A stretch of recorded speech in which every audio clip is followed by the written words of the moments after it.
Boa noite, meus amigos.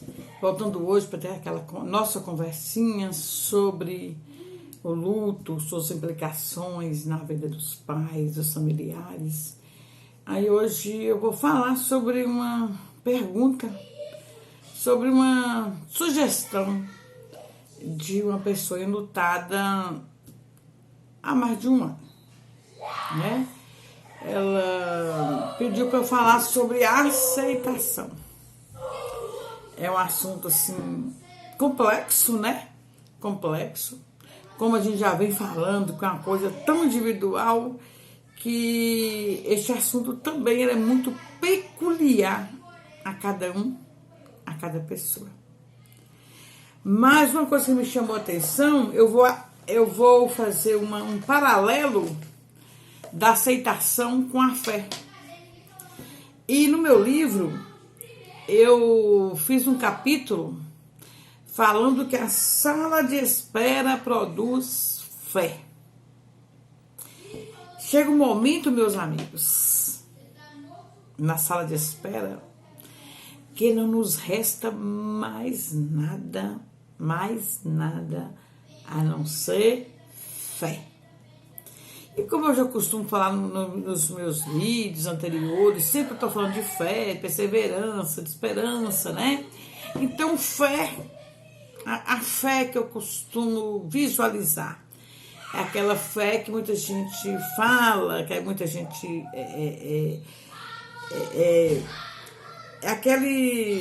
aquela ilustração muito bem feita de quando você está beirando um precipício.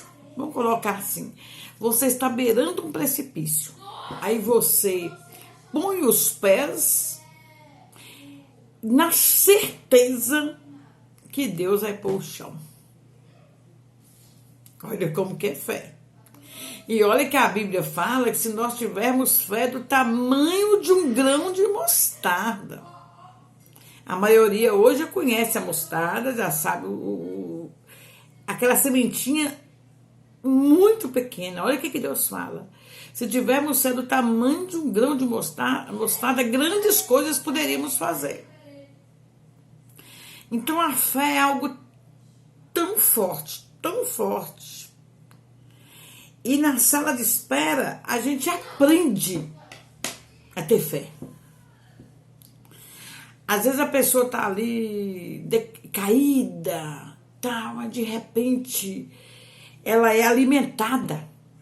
Sabe quando a pessoa está com fome, está com sede, que bebe um copo de água, revigora?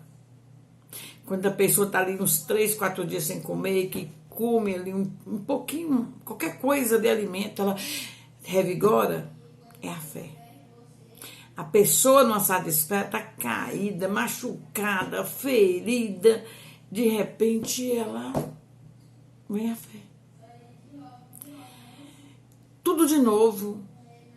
Aí ela renasce. Ela sente uma força. Eu senti a força tomando dentro de mim. E aquilo ali torna-nos impulsionar para continuar seguindo o caminho, porque senão a gente para o caminho, não pode parar. Enquanto alguém que a gente ama está ali naquele hospital, naquela cama de hospital, a fé, ela é a mola propulsora para a gente não perder a esperança. Jamais, a gente não perde a esperança. A fé, ela é essa mola propulsora. Então, algumas frases eu destaquei aqui no meu livro, quando eu escrevi: a amputação de uma parte importante do nosso corpo causa descontrole e requer um tempo para a aceitação. Então, para você que me perguntou sobre a aceitação, e para muitos aí que a gente debate muito sobre isso, né? Aceitação, aceita mesmo? Como é que é isso? Ao você ter uma parte do seu corpo amputada, uma parte do seu coração ali arrancada, você se sente um nada naquele dia. Então, a aceitação ali é difícil no primeiro dia. Porque na nossa mente ali, como eu já falei no capítulo anterior, aquela mistura de sentimentos, aquela mistura de tudo nos faz ficar apáticos. Você não sabe se você está aceitando ou se você está apático. Desnorteado, como se diz, congelado no tempo, como se diz. Então tem que ter o cuidado de saber o que é aceitação e o que é você ficar naquele silêncio que muitas vezes pode ocasionar a depressão.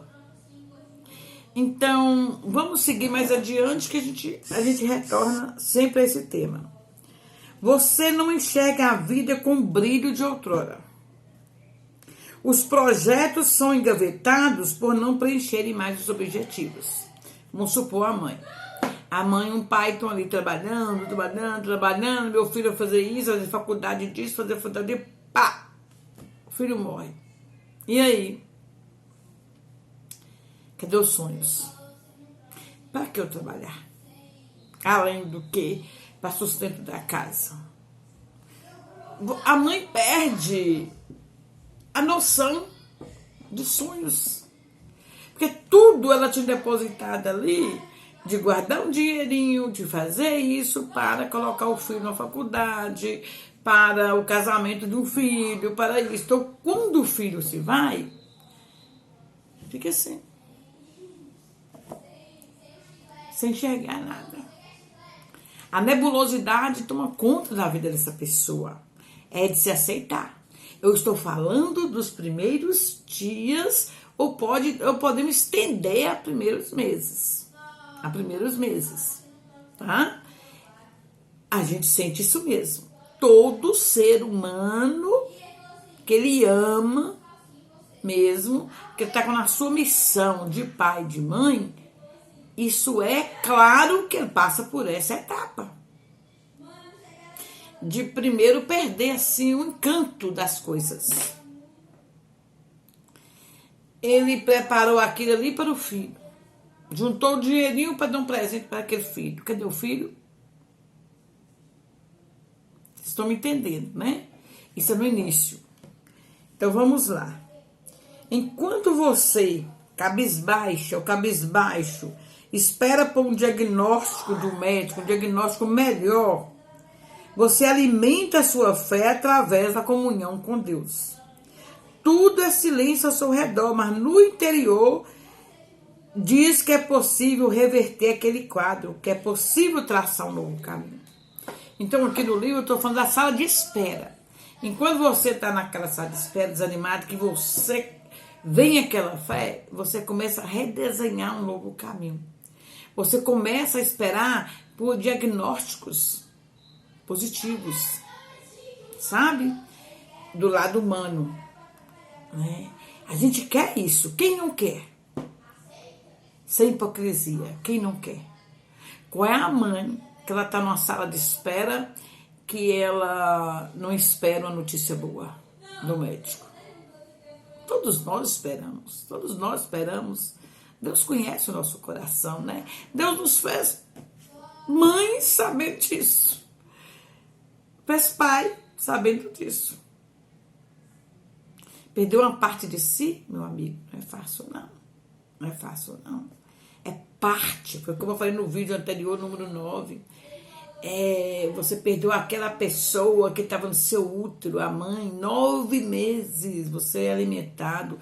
Você primeiro rompeu ali o cordão umbilical. Aí cresceu, parece que é um rompimento, tá? E você segura ali naquelas coisas para prender a imagem daquele filho a qualquer custo. Você tem medo de esquecer, você tem medo de cair no esquecimento, aquele amor tamanho, mas não cai. Não cai.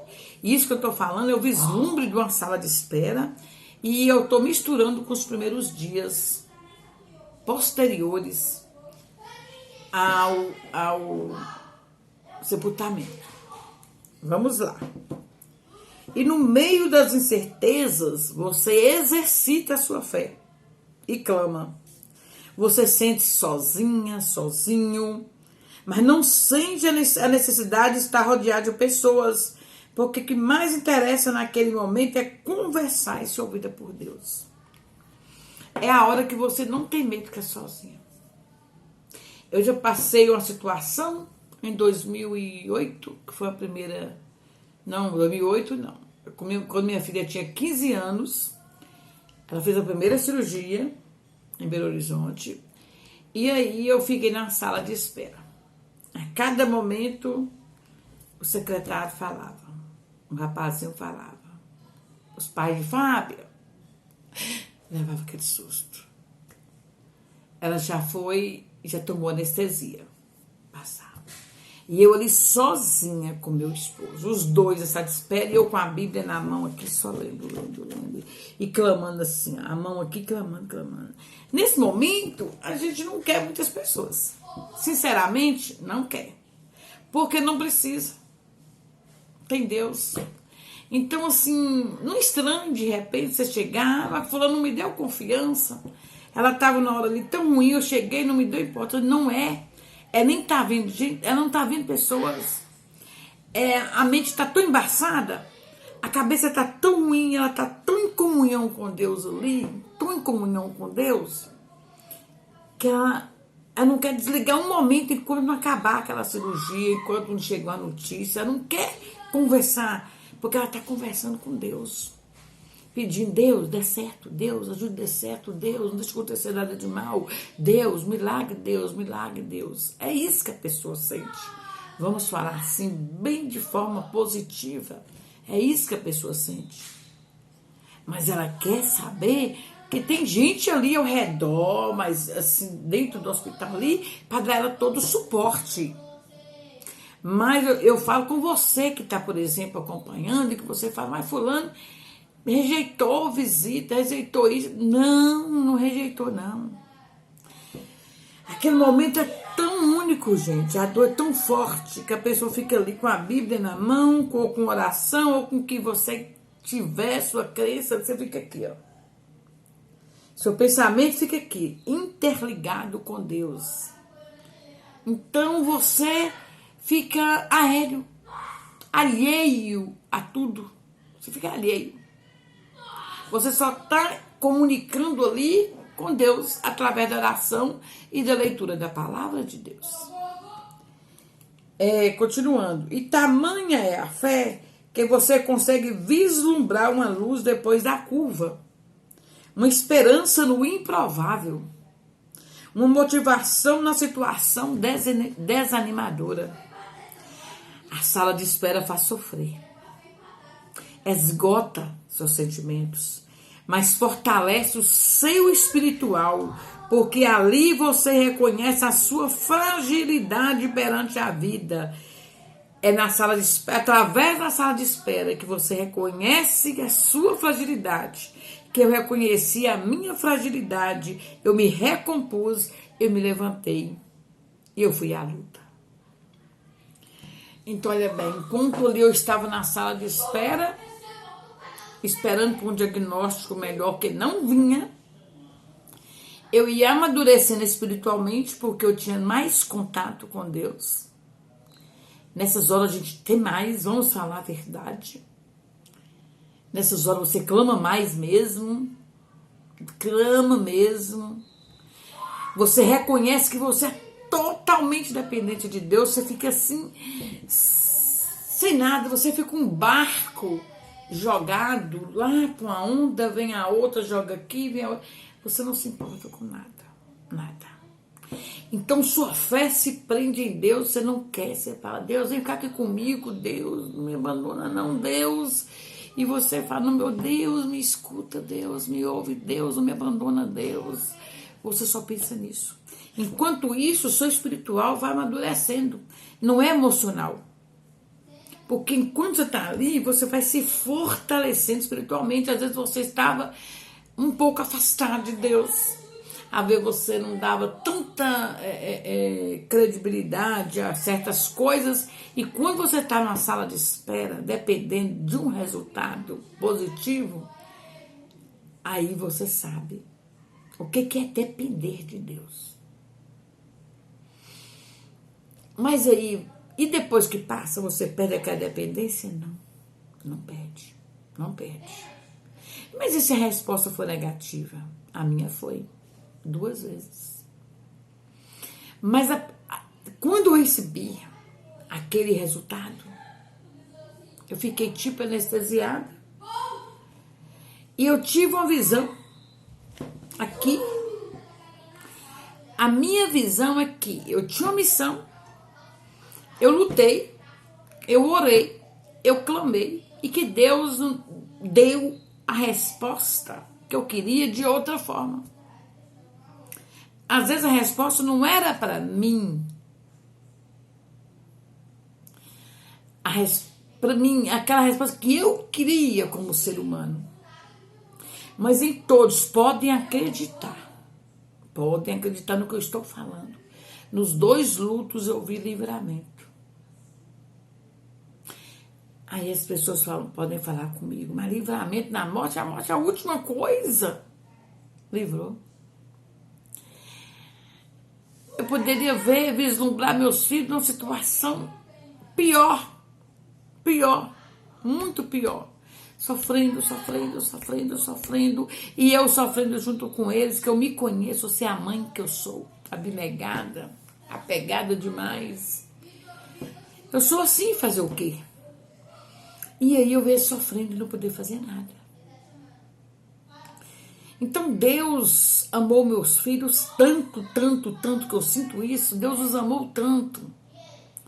Eles eram pessoas tão bondosas de coração que quem os conhece sabe do que eu estou falando. Quem me conhece sabe da educação dos meus filhos. Pessoas boas, de coração, humildes, que Deus teve pena. E Deus os livrou de algo que eu não sei. Só vou saber um dia, se Deus achar por bem que eu saiba, não é? Não é vontade dele, soberana?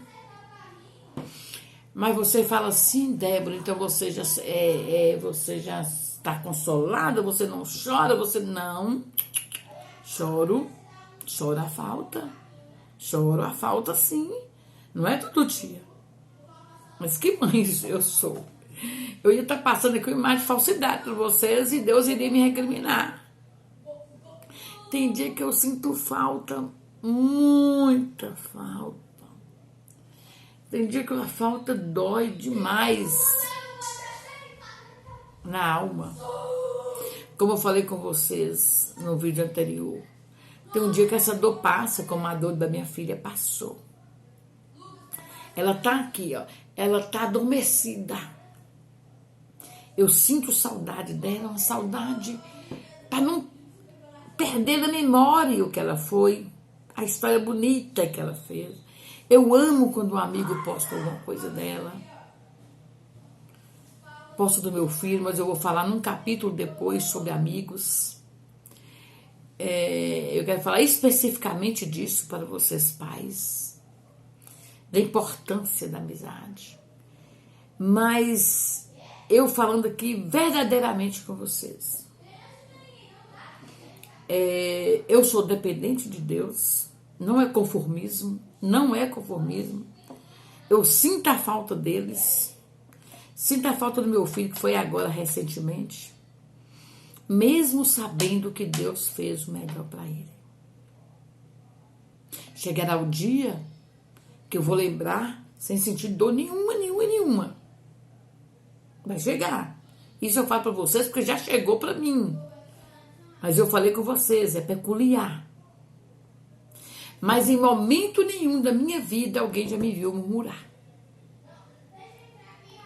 Ficar perguntando a Deus as coisas, ficar duvidando, criando dúvidas na cabeça, criando dúvidas no coração em relação a Deus e eu.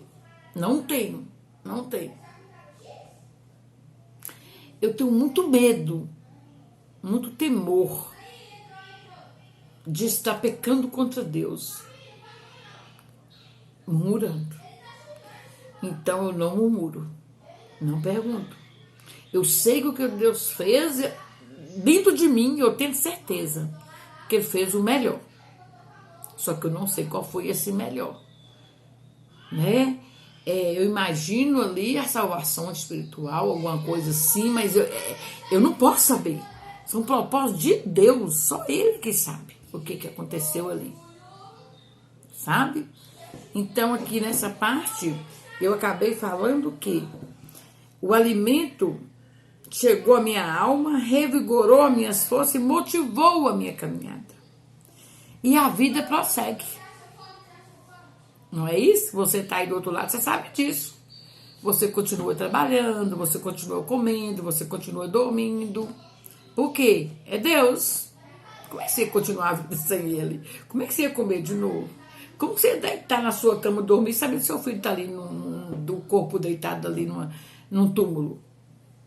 Se Deus não existisse. Pense bem. Eu falei, embora a alma esteja em frangalhos muitas vezes, a gente tem certeza que está ali descansando. Mas é Deus que dá essa força, porque como que eu iria dormir? Quando a minha filha morreu, que eu vi no trajeto de Belo Horizonte, eu vi entre sonho e realidade, eu cochilava no carro, e aí quando eu me sobressaltava assim, no escuro da estrada da noite, eu falava, aconteceu, meu Deus, como eu vou dormir de novo, eu não vou conseguir dormir de novo, meu Deus, eu não vou conseguir dormir de novo. E eu consegui. A vida segue. A vida não para. O relógio da vida não para para que você... Não para para você. Você não é único. Muitas mães e pais perderam filhos nessa pandemia e estão perdendo por outros motivos, de doenças variadas, e vão perder sempre. Então a vida não para nós. Então não adiantava nada eu ficar vitimista, esperando que a vida parasse para sentir os meus sentimentos. Se isso acontece com bilhões de pessoas, entendeu? O que eu quero colocar aqui, eu não sou a única que passo por isso. Eu não fui a única que passou por sofrimento de perder filhos. Vários pais sofrem com a perda de filhos diariamente. Por isso que eu estou falando, se você está passando por essa situação, tenha fé. Já vão fazer, esse ano faz 2 anos que meu filho faleceu, que é o último luto que eu estou falando, e eu estou seguindo minha vida. Não como eu gostaria, né? Claro que perde a graça, perde o brilho, Deus sabe disso. Mas confortada em Deus.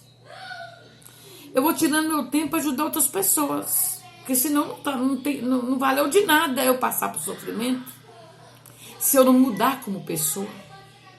É isso que eu quero deixar claro. A vida prossegue.